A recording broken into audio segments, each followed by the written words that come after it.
In the rural hills of western Pennsylvania, there exists a collection of church relics that no historian can properly trace. Across 17 different congregations, stretching from Philadelphia to the frontier settlements, small bone fragments and preserved flesh sit within ornate reliquaries, their origins obscured by time and deliberate deception. Between 1745 and 1792, over 73 individuals vanished from these communities. Devout men, women, and most disturbingly, orphaned children, all later declared saints by local religious leaders. What few know is that a sealed record in the Philadelphia Historical Society contains the testimonies of 3 witnesses who discovered the truth. The Whitmore family workshop, where human bodies were processed into holy relics for nearly 5 decades. The manuscript has remained sealed for centuries at the request of the churches involved. But through careful research, I have uncovered the horrifying truth that the religious establishment has desperately tried to keep hidden. Before we continue with the story of the Whitmore family's gruesome enterprise, hit the subscribe button if you're brave enough to hear historical horrors that few channels dare to reveal. Let me know in the comments what state you're listening from. Perhaps your local church holds secrets you never imagined. Now, let's delve deeper into this disturbing chapter of American religious history. The true horror of what happened in those Pennsylvania woods extends far beyond what most historians are willing to acknowledge, affecting communities whose descendants worship in those same churches to this day. The colony of Pennsylvania in the mid-18th century existed as a unique religious haven. While the Quakers dominated Philadelphia and its surrounding counties with their plain meeting houses and emphasis on inner light, the Western territories saw a blend of Protestant denominations, Presbyterian, Lutheran, and smaller Christian sects, each establishing modest wooden churches as they pushed further into frontier lands claimed from native peoples. The Whitmore family arrived from England in 1742, settling in Chester County, approximately 30 miles west of Philadelphia, where rolling hills gave way to dense forests and scattered farmsteads. Nathaniel Whitmore, a stern-faced man with penetrating gray eyes and a trimmed beard that framed his angular jawline, presented himself as a skilled craftsman of religious items, chalices, communion plates, and ornate Bible covers that quickly gained favor among the wealthier congregations. His workshop, a 2-story timber structure situated on 12 acres of wooded land, featured large windows that flooded the main floor with natural light. There, he would receive ministers and church elders who commissioned his increasingly sought-after work. His wife, Elizabeth, a slender woman with delicate hands and an unnerving ability to maintain a placid expression regardless of circumstances, managed their household and 4 children with precision that neighbors found admirable, if somewhat cold. The Whitmores attended Sunday services at Harmony Meeting House, a modest Quaker gathering where they sat quietly during worship, occasionally offering measured testimonies that impressed the congregation with their apparent spiritual depth.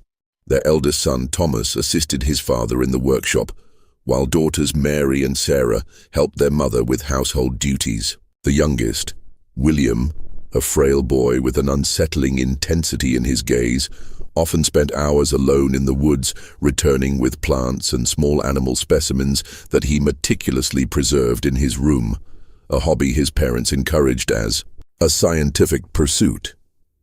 Chester County in those years faced the typical challenges of colonial life: harsh winters, occasional crop failures, and the constant tension of frontier existence. Yet it was also a time of religious fervor and economic growth. The Great Awakening had swept through the colonies in the 1730s and 1740s, leaving in its wake a heightened spiritual awareness and competition between denominations for souls and status. Churches sought to distinguish themselves not only through doctrine, but through the quality of their buildings and religious artifacts. The Whitmores seemed perfectly positioned to serve this market. Nathaniel's craftsmanship elevated him above local competitors, and by 1745, his workshop had expanded to include 2 apprentices, Jacob Miller, the orphaned son of German immigrants, and Peter Collins, a quiet young man from a poor family in Philadelphia. The family lived comfortably, though not ostentatiously, gaining a reputation for industriousness and piety that served as an effective mask for what occurred behind the workshop's closed doors after sunset.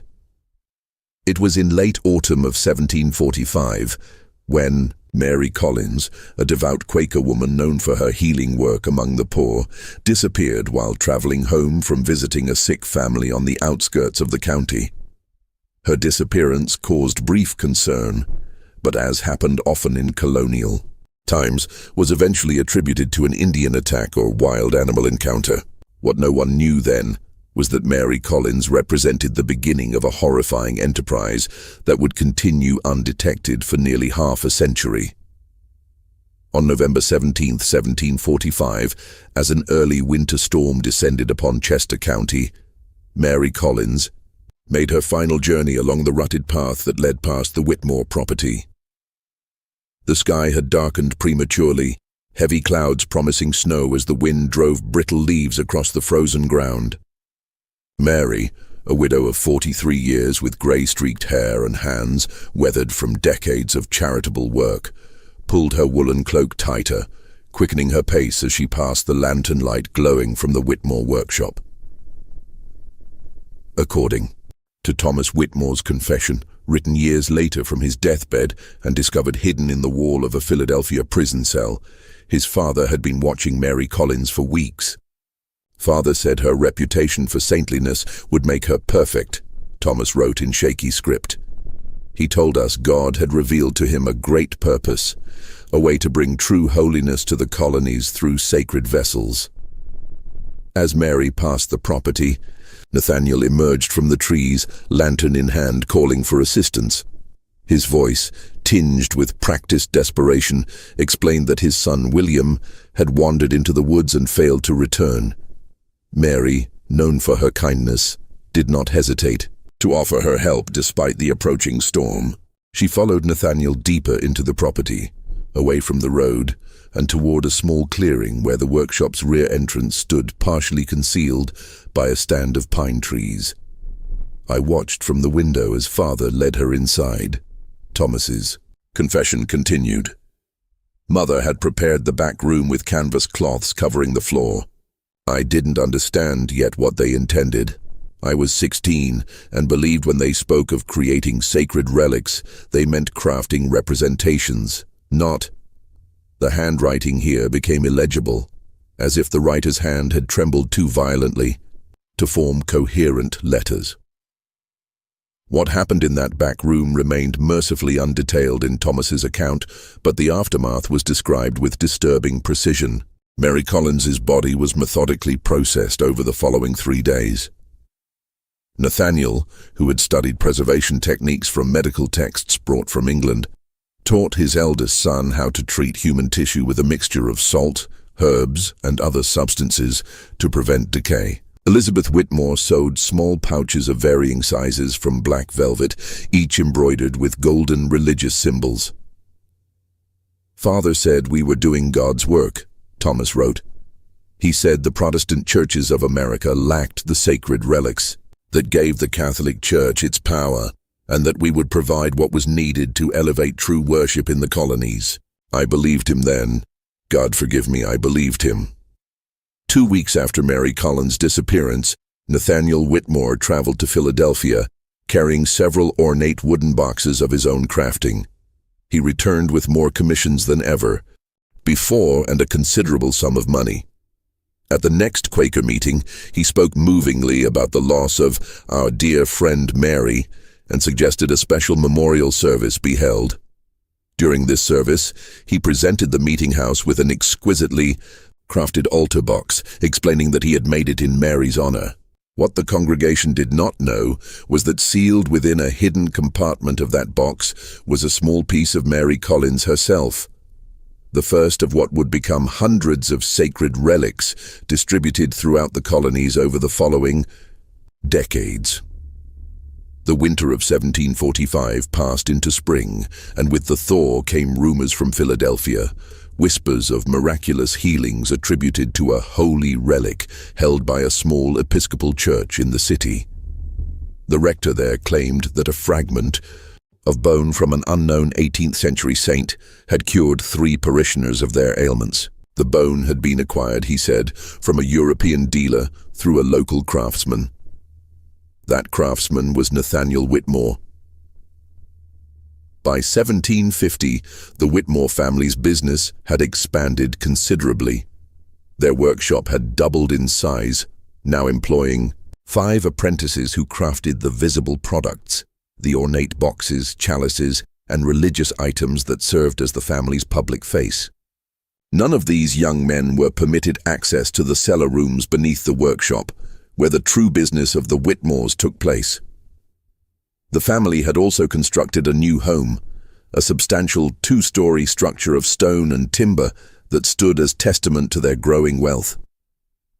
The disappearance of Mary Collins had long faded from local memory, replaced by occasional reports of other missing persons, a visiting preacher here, a devout elderly woman there, typically individuals without strong family connections, whose absences could be explained away by the dangers of colonial travel or the ever-convenient Indian troubles along the frontier.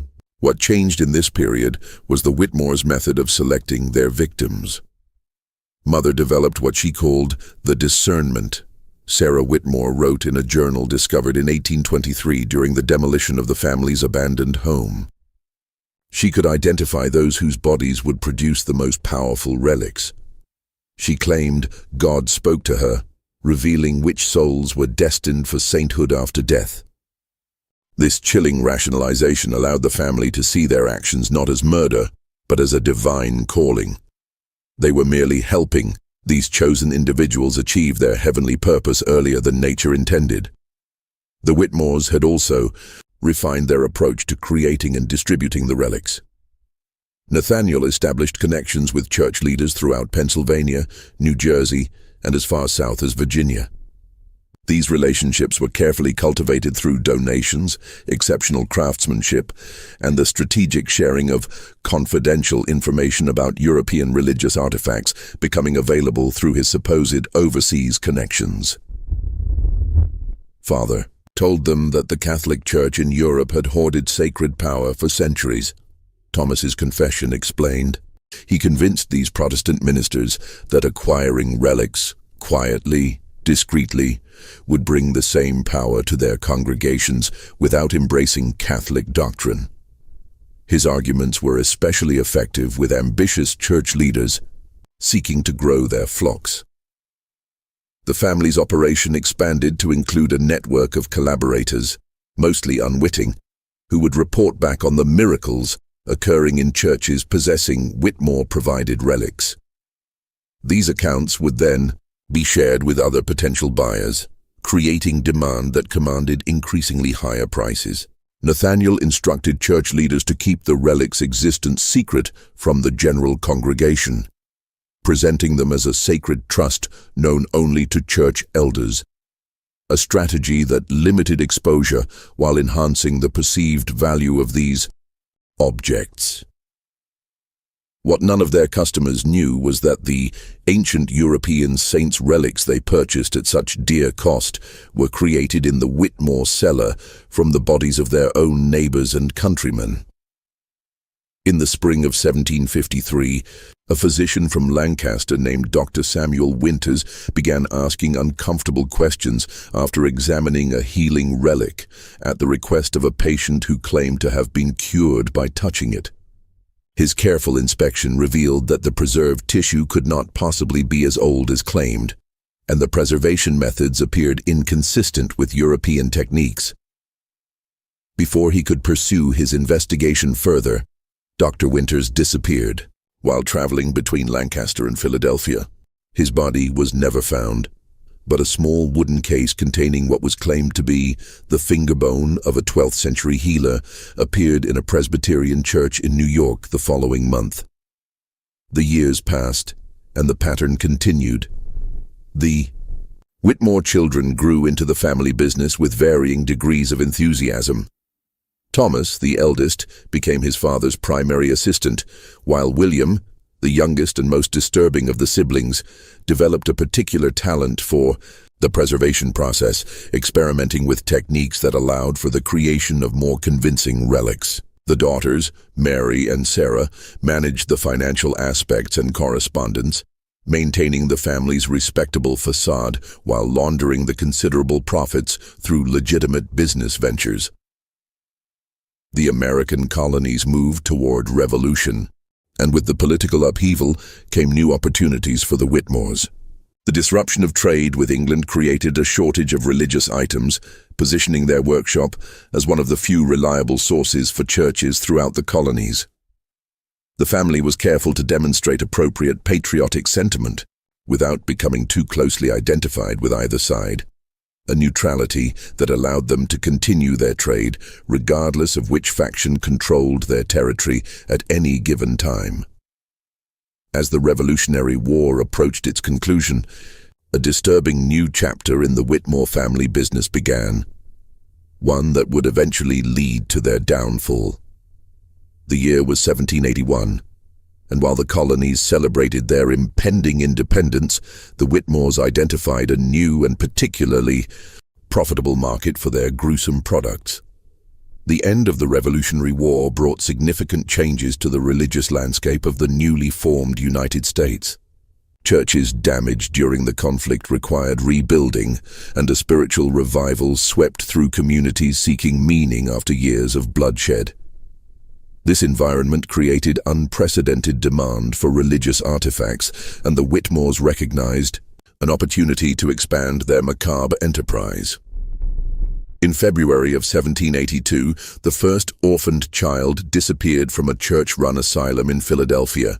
10-year-old Joseph Miller had been placed in the care of the Episcopal Church after losing his parents to smallpox the previous winter.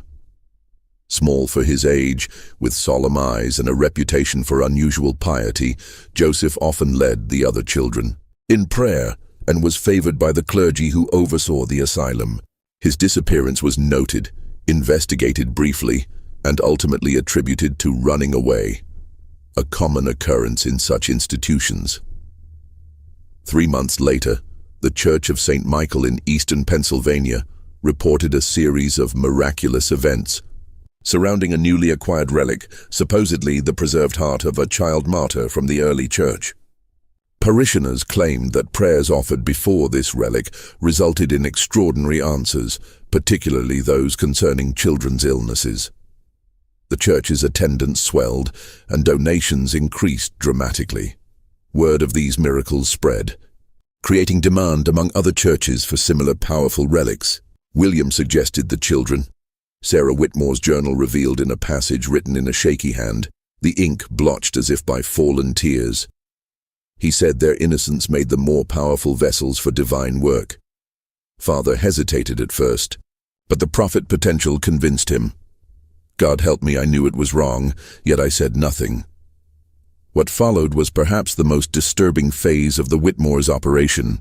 Between 1782 and 1785, at least 16 children, all orphans or from destitute families, vanished from communities within a day's ride of the Whitmore property. Each disappearance created a brief stir before being attributed to the usual suspects. Wilderness dangers, child traffickers bound for distant cities, or simply the harsh realities of life for unprotected minors in the early Republic. During this same period, the market for child saint relics flourished among certain churches. These items commanded prices 5 times higher than adult relics, justified by their supposed spiritual potency and rarity. The Whitmores grew wealthier than ever, investing their blood money in land, businesses, and political connections that further insulated them from suspicion.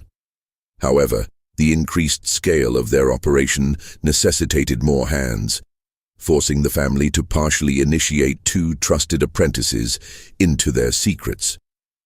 One of these men, Daniel Foster, would later become central to the family's undoing. In the autumn of 1785, a Quaker minister named Elijah Thompson was appointed by the Philadelphia Yearly Meeting to investigate concerns about irregular religious practices in outlying communities. Thompson, a methodical man with a background in law before his conversion to the Society of Friends, had earned a reputation for untangling complex church disputes with both diplomacy and unwavering principle. I was tasked with examining the troubling reports of Catholic-like practices involving relics and saint worship that had infiltrated even our plain Quaker meetings, Thompson wrote in his journal, now preserved in the Historical Society of Pennsylvania's sealed collection. Such idolatry runs counter to our belief in direct communion with the divine, yet several meeting houses had acquired special objects said to enhance spiritual experiences. Thompson's investigation began in Philadelphia, where he noticed a curious pattern. Many of the relics had been acquired through intermediaries who ultimately traced back to Nathaniel Whitmore or his associates. The minister also observed that the provenance of these items, while elaborate in detail, lacked verifiable historical connections. In December 1785, Thompson traveled to Chester County to meet with Nathaniel Whitmore directly. His journal describes their encounter. Whitmore received me graciously in his well-appointed home, offering refreshments and conversation that demonstrated considerable knowledge of theological matters.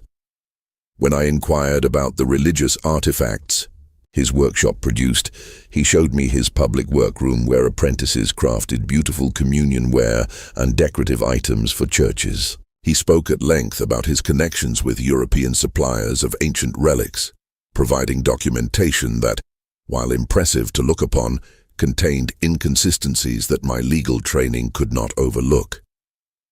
Thompson left the meeting troubled, but without concrete evidence of wrongdoing. He continued his investigation, interviewing church leaders who had purchased Whitmore relics and cataloging the miracles attributed to them. A disturbing pattern emerged. The most dramatic miracles often involved witnesses who had some connection, however tenuous, to the Whitmore family or their associates. I began to suspect a deliberate scheme to manufacture not only the relics themselves but the miracles attributed to them, Thompson wrote. Certain individuals appeared repeatedly in different communities, testifying to wondrous events before moving on. When tracked, their movements formed a web with the Whitmore property at its center. As Thompson's investigation intensified, strange occurrences began to plague him. Items went missing from his lodgings. Correspondence failed to reach its intended recipients. Most disturbingly, evidence he had collected, notes, witness testimonies, and documentation of inconsistencies disappeared from his locked trunk while he slept at a roadside inn. In February 1786, Thompson returned to Philadelphia to present his findings to the yearly meeting committee that had commissioned his investigation. The night before his presentation, he attended a dinner at the home of a respected Quaker elder. During the meal, Thompson became violently ill. Physicians diagnosed poisoning, though the source could not be identified. He survived but remained weakened for months, forcing a temporary halt to his investigation. During Thompson's convalescence, a new character entered the narrative, one who would ultimately help expose the true horror of the Whitmore family business. Daniel Foster, the apprentice who had been partially initiated into the family's secrets, began experiencing what he described as unbearable attacks of conscience. After witnessing the processing of a child's body, reportedly that of a 12-year-old orphan girl from a Methodist children's home, Foster fled the Whitmore compound in the middle of the night, taking with him a journal in which he had secretly documented dates, names, and details of the family's activities. Foster made his way to Philadelphia, where after weeks of gathering courage, he approached Elijah Thompson with his testimony. The Quaker minister, still recovering from his poisoning, listened in horror to Foster's account. The young man shook violently as he spoke, Thompson recorded. He described a cellar chamber beneath the Whitmore workshop where bodies were suspended from hooks like butchered animals, bodily fluids draining into collection vessels.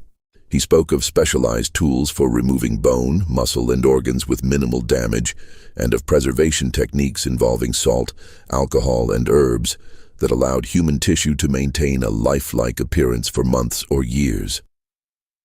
Most disturbing was Foster's description of the family's demeanor during these activities: calm, methodical, even reverent, as if performing sacred rites rather than desecrating human remains.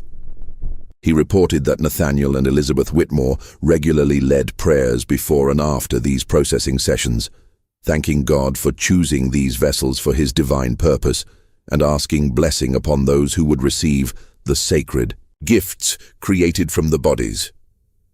Armed with Foster's testimony and journal, Thompson prepared to take action. However, before he could present this evidence to authorities, a devastating fire destroyed his Philadelphia residence, claiming all of Foster's documentation. The apprentice himself vanished the following day, his fate unknown, until partial remains identified by unique boot buckles were discovered in the Delaware River 3 weeks later. Undeterred, Thompson continued his investigation with even greater caution, no longer keeping written records and sharing information only with his most trusted associates. He developed an elaborate system of coded messages and multiple informants, slowly rebuilding his case against the Whitmore family. By late 1786, Thompson had connected at least 27 disappearances to the Whitmore operation and identified 9 churches that unknowingly housed human remains disguised as sacred relics. What he still lacked was physical evidence that would convince skeptical authorities to move against a family that had, by then, cultivated powerful connections throughout Pennsylvania society. The opportunity to obtain such evidence came from an unexpected source, Sarah Whitmore herself. The winter of 1787 brought unusually heavy snows to Pennsylvania, isolating the Whitmore compound for weeks at a time. During this period of forced seclusion, fractures within the family deepened. Sarah Whitmore, who had maintained her journal in secret for years, began to crumble under the psychological weight of her complicity. Now 32 and unmarried, her father had discouraged suitors who might have taken her away from the family business. She found herself trapped in a nightmare of her own making. "I can no longer sleep without seeing their faces," she wrote in December 1787. "The children, especially, haunt me." William has become something inhuman in his enthusiasms. Last week, he spoke of experimenting with preservation techniques that would allow for entire limbs to be marketed as intact relics.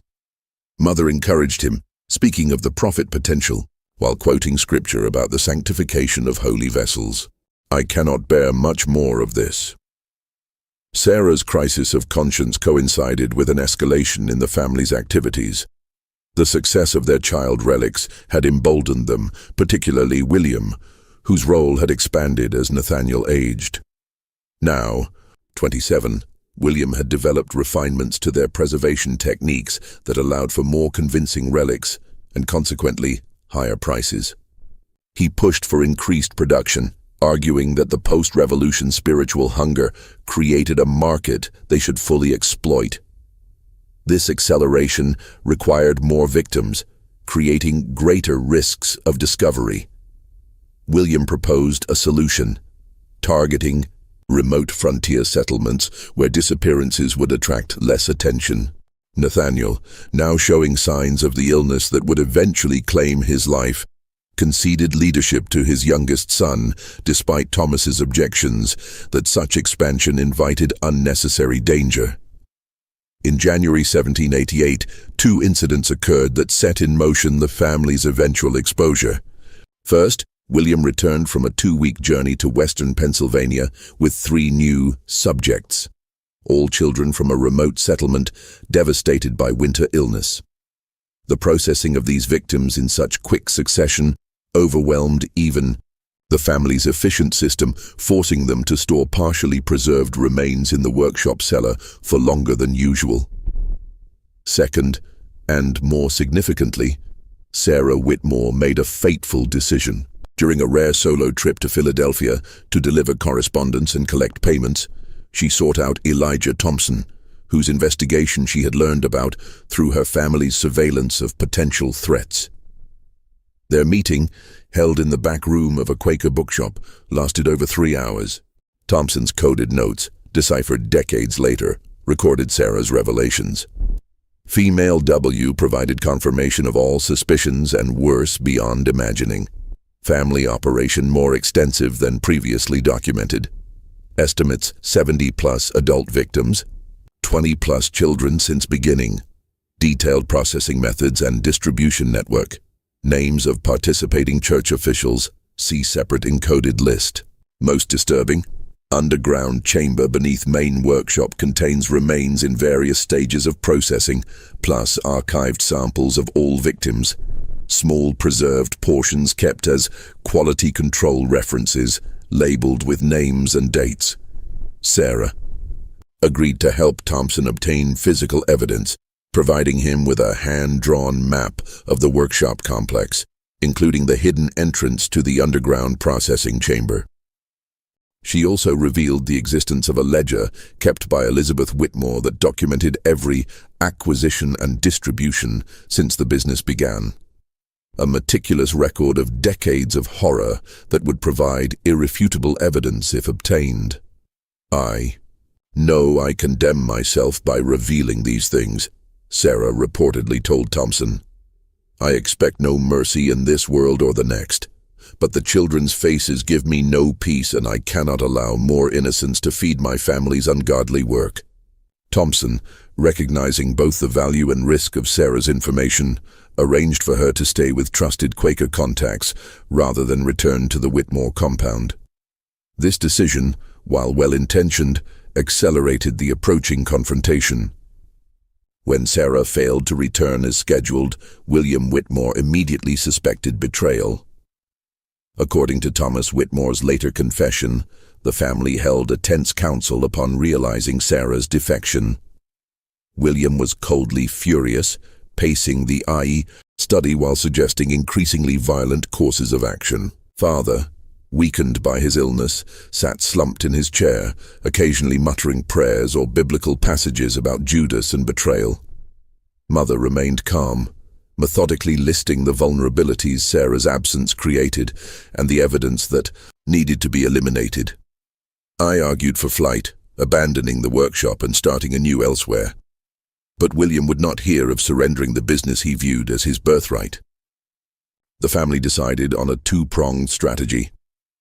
William would track Sarah to eliminate the immediate threat, while Elizabeth would oversee the relocation of their most incriminating materials to a secondary location, an abandoned mine shaft on the property's western edge that had been converted years earlier for storage.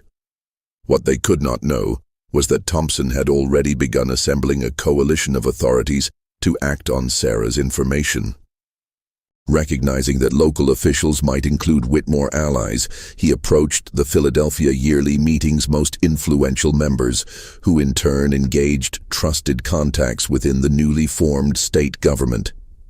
By February 12, 1788, a plan was in place to raid the Whitmore compound and gather evidence of their crimes. The night before the planned raid, a snowstorm descended upon Chester County, hampering travel and communications.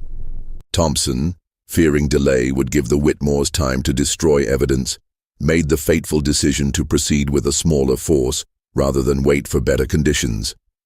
He departed Philadelphia with 6 armed men, including 2 constables, and 4 Quaker volunteers committed to ending the Whitmore atrocities.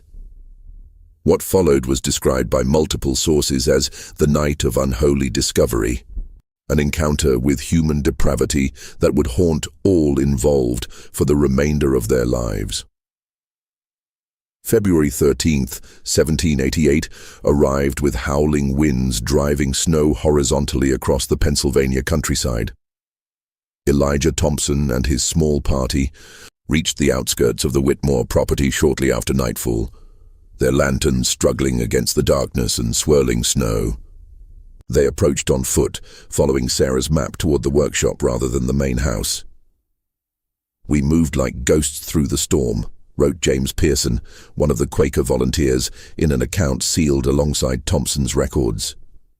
"The wind masked our approach, but also prevented us from hearing activity within the buildings. The workshop windows glowed with lantern light despite the late hour, an ominous sign that our arrival might not be unexpected." The men positioned themselves around the structure, with Thompson and the 2 constables approaching the main door, while others covered potential escape routes. Their plan was to secure any occupants quickly, then locate the hidden entrance to the underground chambers Sarah had described. Thompson knocked firmly, announcing official business. After a moment of silence, the door opened to reveal Thomas Whitmore, his tall frame silhouetted against the workshop's interior light. "He showed no surprise at our presence," Pearson recorded. "His eyes moved over our small party as if counting. Then he stepped aside with an unsettling calm, inviting us to enter, if we must. I sensed immediately that something was terribly wrong. His manner suggested not the panic of discovery, but the composed resignation of a man who had prepared for this moment." Inside, the workshop's main floor appeared as any craftsman's space, tools hanging in precise order, partially completed religious items arranged on workbenches, the scent of wood shavings and varnish hanging in the air. Thomas stood with hands clasped before him, responding to Thompson's direct questions with monosyllabic answers, while his eyes continually drifted toward a large cabinet against the far wall. Following this gaze, Constable William Bradford moved toward the cabinet, finding it unlocked. Inside, rather than tools or supplies, he discovered a black velvet pouch containing what appeared to be a preserved human finger. Upon this discovery, Thomas Whitmore's demeanor changed, Bradford later testified. He sank to his knees, muttering what sounded like prayers or confessions. When questioned about other family members, he revealed that his father lay ill in the main house, while his mother and brother William had departed hours earlier, with several large trunks heading west toward the property's edge. Thompson immediately dispatched 2 men to intercept Elizabeth and William, while he and the remaining party pressed Thomas to reveal the entrance to the underground chamber. After initial resistance, Thomas led them to a workbench that, when slid aside, exposed a trapdoor set into the workshop floor. "The smell that rose from that opening struck us like a physical blow," Pearson wrote. "A miasma of chemical preservatives, mixed with the unmistakable stench of human decay." Thomas lit a lantern and led us down narrow wooden stairs into darkness that seemed to swallow the light. What we found below exceeds my ability to describe without compromising my soul's peace. Yet the truth must be recorded no matter how abhorrent. The underground chamber extended beneath both the workshop and beyond, a series of rooms carved from the earth and reinforced with timber supports. The first space contained workbenches similar to those above, but the implements laid upon them were clearly designed for surgical precision rather than woodworking. Glass containers of various sizes held liquids whose purposes the men dared not contemplate. A large drain in the center of the stone floor led to a system of channels that disappeared into the walls. Everything was meticulously organized, Bradford reported. Notebooks containing detailed procedures sat beside surgical instruments arranged by size and purpose. One volume, open to a recently used page, contained drawings of human anatomy, with specific sections highlighted and annotated with preservation instructions. The adjacent room revealed the true horror of the Whitmore operation. Here, 3 bodies in various stages of processing hung suspended from iron hooks set into the ceiling beams.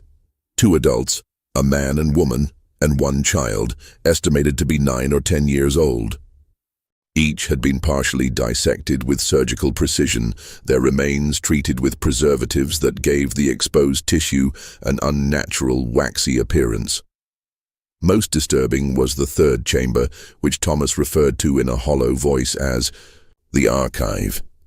Floor-to-ceiling shelves lined all four walls, holding hundreds of small wooden boxes, each meticulously labeled with names, dates, and locations.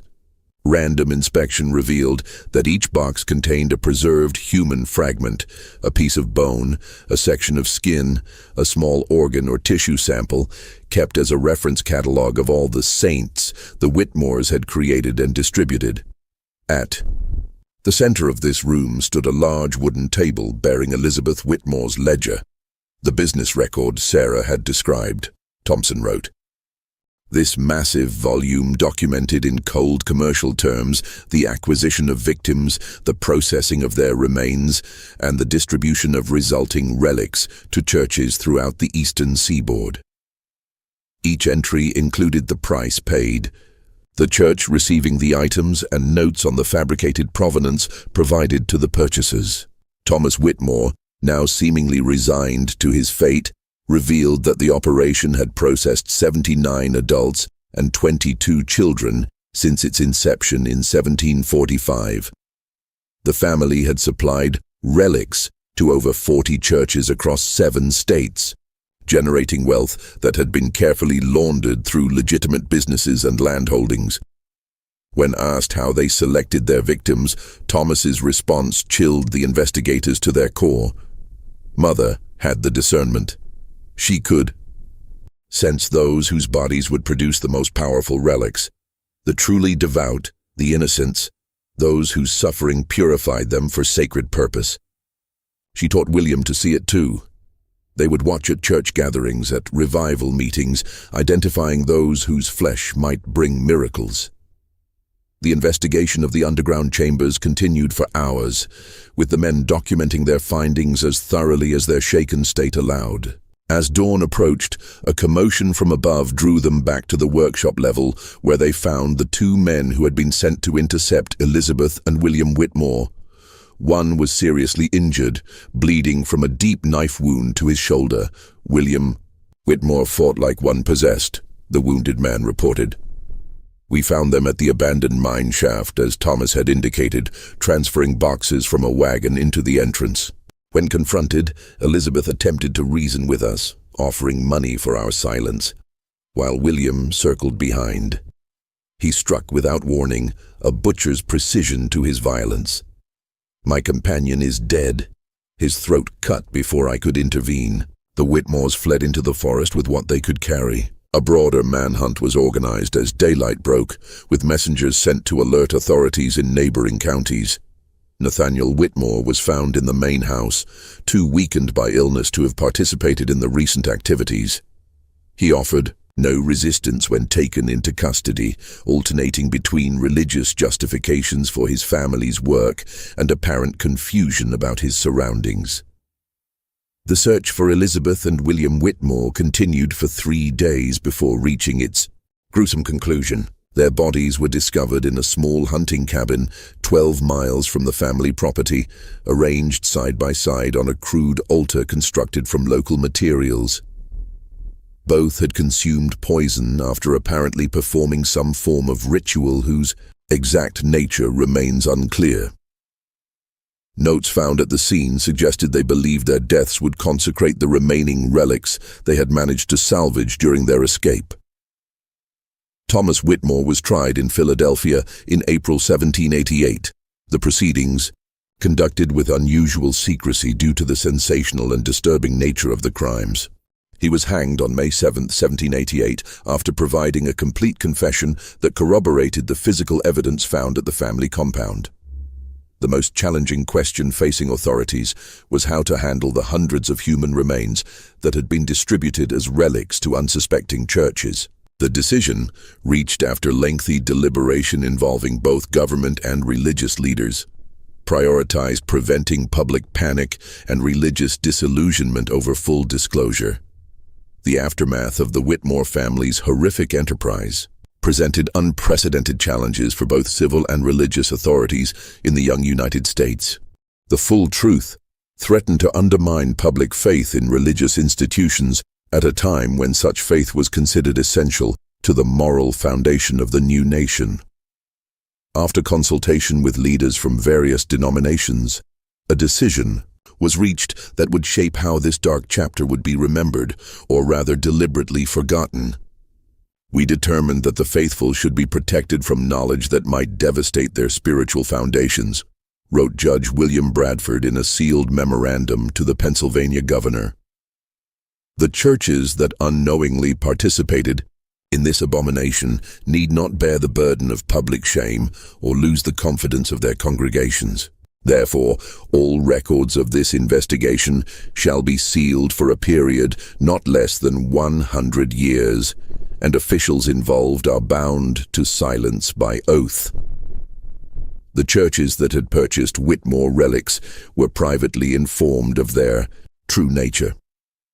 Each institution was given the option of having the human remains quietly collected for proper Christian burial in unmarked graves, or allowing the church leaders to handle the matter themselves with absolute discretion. According to Thompson's final report, most chose the latter option, unwilling to involve even the discreet government representatives in what was viewed as a profound desecration of their sacred spaces. What the authorities could not have anticipated was how many church leaders decided upon a third option, one that speaks to the darkest aspects of human psychology and religious conviction. Of the 43 churches identified in Elizabeth Whitmore's ledger, historical records suggest that at least 17 chose to retain the human remains, continuing to present them as authentic relics while knowing their true origins. The justification offered by these clergy was disturbing in its pragmatism. Thompson noted in his final entry, before the records were sealed, several expressed the view that since the miracles associated with these remains had occurred regardless of their provenance, perhaps God had indeed sanctified these poor victims through their unwilling sacrifice. Others spoke more practically of the donations, increased attendance, and enhanced prestige their churches had gained through possession of these powerful relics. To surrender these advantages, they argued, would harm their congregations more than continuing the deception.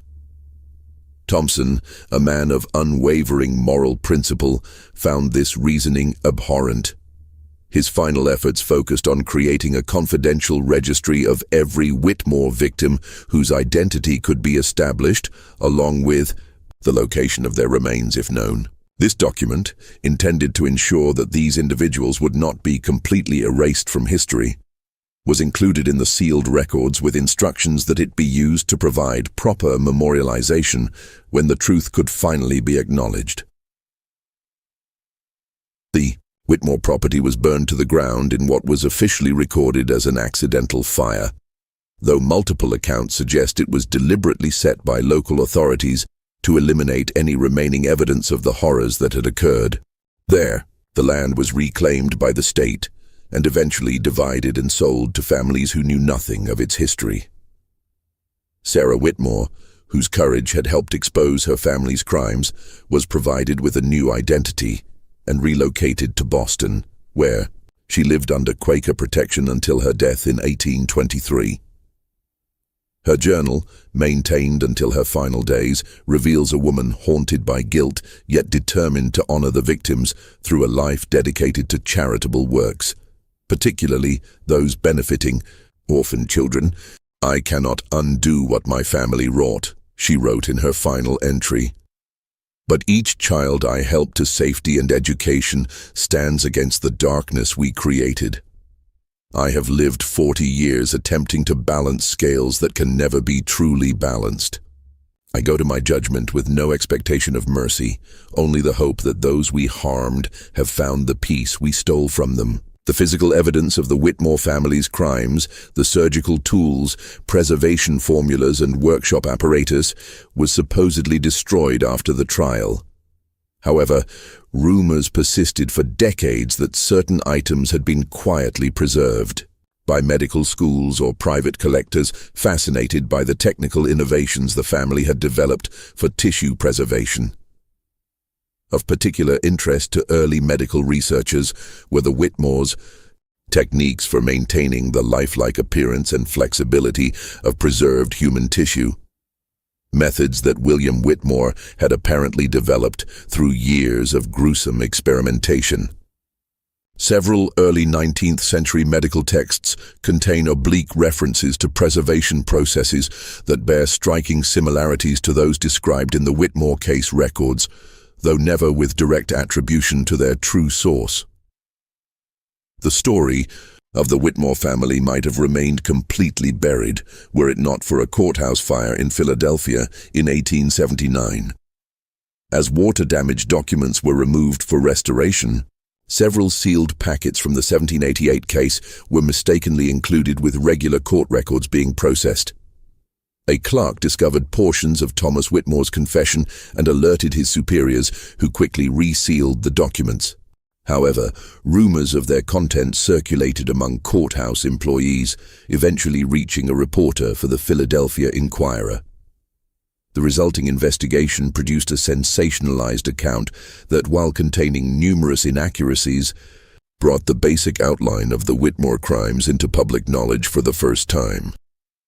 The article, published on November 17, 1879, exactly 134 years after Mary Collins became the family's first victim, created a brief sensation before being denounced by religious leaders as lurid fiction and anti-religious slander. Without access to the sealed records, the reporter could not substantiate his claims, and the story was eventually retracted under pressure from influential church leaders.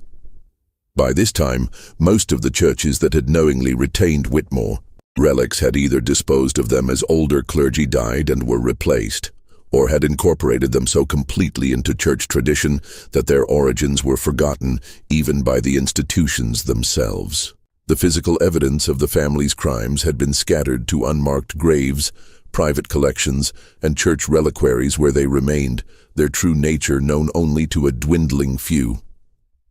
In 1923, during renovations to the Pennsylvania Historical Society building, workers discovered a hidden compartment behind a bookshelf containing the complete sealed records of the Whitmore case, apparently placed there by Elijah Thompson himself as insurance against the official records being destroyed. The Society's director, recognizing the historical significance of the documents, made the controversial decision to preserve them while maintaining their confidentiality. They were catalogued under an innocuous title and restricted to qualified researchers who obtained special permission. It was through this carefully controlled access that historians began to piece together the true scope of the Whitmore family's operation and its lasting impact on American religious practice.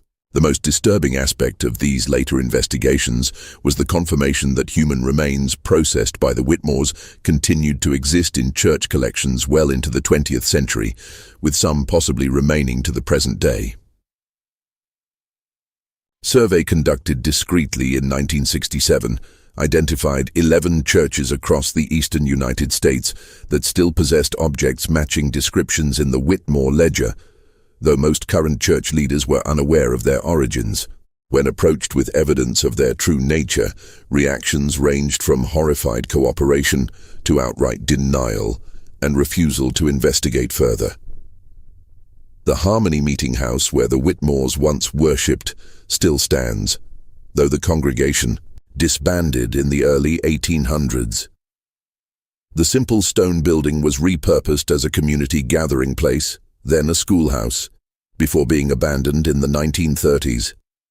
Local residents report an unusual reluctance to approach the building after dark, with many claiming to experience a profound sense of unease when passing the property. Whether this represents the power of suggestion from local legends or something more difficult to explain remains a matter of perspective. Perhaps the most disturbing legacy of the Whitmore family lies not in the physical remains of their victims, but in the psychological impact of their deception. The notion that objects of devotion, handled with reverence and believed to channel divine power, could actually be the products of serial murder creates a profound cognitive dissonance for those confronting this history. It raises uncomfortable questions about the nature of faith, the power of belief, and the human capacity for self-deception in service of desired outcomes. If you've been captivated by this dark chapter of American religious history, take a moment to like this video and subscribe to our channel. Our community of true mystery seekers grows stronger with each new member, and your support allows us to continue uncovering these hidden historical horrors. What other secrets might be hiding in your local church's history? Share your thoughts in the comments below. The Whitmore case also forces us to confront the troubling reality that miracles attributed to these fraudulent relics were reported by seemingly reliable witnesses. Contemporary accounts describe healings, visions, and other phenomena experienced by individuals with no connection to the Whitmore conspiracy and no apparent motive to fabricate such claims. Were these merely the power of suggestion and coincidence, or does sincere belief create its own reality regardless of the physical object's true nature? The philosophical implications extend far beyond this single historical case. In 1992, ground-penetrating radar was used to survey the former Whitmore property, revealing anomalies consistent with underground chambers and what appeared to be a filled-in mine shaft. Limited archaeological investigation confirmed the existence of structures matching descriptions in the historical record, though no human remains were recovered. The current landowners, disturbed by these findings, declined to permit further excavation, and the site was reburied and marked as historically significant but not open to the public. The last verified Whitmore relic was removed from a small Lutheran church in western Pennsylvania in 2005, when renovation work exposed a hidden compartment behind the altar containing a small velvet pouch and a letter from 1788. The church pastor, upon learning the likely origin of the object, arranged for DNA testing that confirmed it was human tissue. The remains were given a proper burial in the church cemetery with a simple marker reading, "Unknown Child of God, finally at rest." As for the Whitmore family home, the property changed hands multiple times after the state's confiscation and eventual sale. The area where the workshop once stood remained undeveloped, as successive owners reported that crops planted there failed to thrive and livestock refused to graze on that particular section of land. Local legend holds that on certain autumn nights, particularly around November 17th, the outline of the workshop can be seen glowing faintly in the darkness, though no physical structure has stood there for over 2 centuries. If this dark tale of religious exploitation and murder has sent chills down your spine, share it with someone who appreciates historical horror. Hit the like button to support our ongoing exploration of America's hidden terrors, and subscribe to never miss our future investigations into the shadows of our nation's past. What sinister secrets might be hiding in your community's history? Leave your thoughts in the comments below. The most enduring legacy of the Whitmore case may be the questions it raises about how we construct and maintain historical narratives. The deliberate suppression of this story by both governmental and religious authorities demonstrates how uncomfortable truths can be systematically erased from public memory when they threaten established institutions or cherished beliefs. It stands as a reminder that what we know as history often represents not the complete truth of the past, but rather the version of events that powerful interests have allowed to survive. For the victims of the Whitmore family, the devout men and women whose bodies were violated after death, and especially the innocent children whose lives were cut short to feed this macabre enterprise, perhaps the greatest injustice is not just their murder, but the erasure of their stories. They died twice, first at the hands of their killers, and then again when their identities were deliberately obscured to protect institutional reputations. As we conclude this dark chapter of American religious history, we should remember that, somewhere in eastern Pennsylvania, unmarked graves hold the partial remains of those who unwillingly became saints through the Whitmore's terrible enterprise. Other fragments of these same individuals may still rest in church reliquaries, venerated by the faithful who remain unaware of their true origins. The physical separation of these remains serves as a powerful metaphor for how history itself becomes fragmented. Pieces preserved here, portions hidden there, the complete truth never fully assembled. The next time you enter an old church and see a relic on display, perhaps you'll wonder about its true provenance.